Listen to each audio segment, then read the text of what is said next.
Salam tentrem rahayu. Renungan Sabtu winedar ing dinten menika Selasa 28 April 2026. Waosanipun saking Yehezkiel 3 sekawan ayat 23 dumugi 3 setunggal.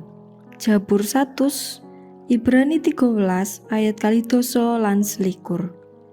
Kanthi rai-rahan kita menika mendanipun Gusti. Natsipun kapendhet saking Yehezkiel 3 sekawan ayat 3 setunggal. Sira kabeh iku padha dadi wedhus ingsun, wedhus kang padha sun engen lan ingsun iki Allahira. Kita menika para mendanipun Gusti. Menika pitembungan ingkang sampun limrah kita pireng. Kita kados dene mendo, lan Gusti Allah dados pangenipun.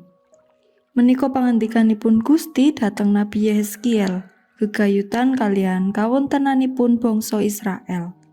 Dadosa ingkang wonten ing pambuangan Babil menapa dene ingkang kantun ing Israel.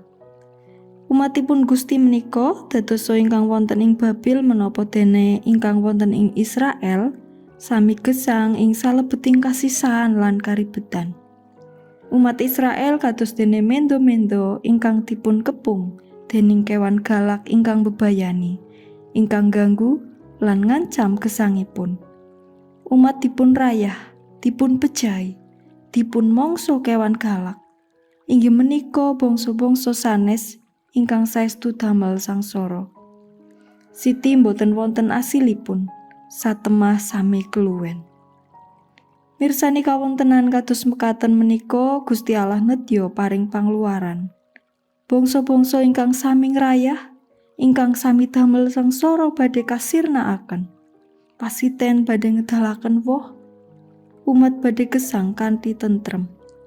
Ing titi wancinipun, umat Israel badhe kapitulungan, badhe wonten jawah ingkang nlesi bumi, lan tetuwuhan medalaken wohipun.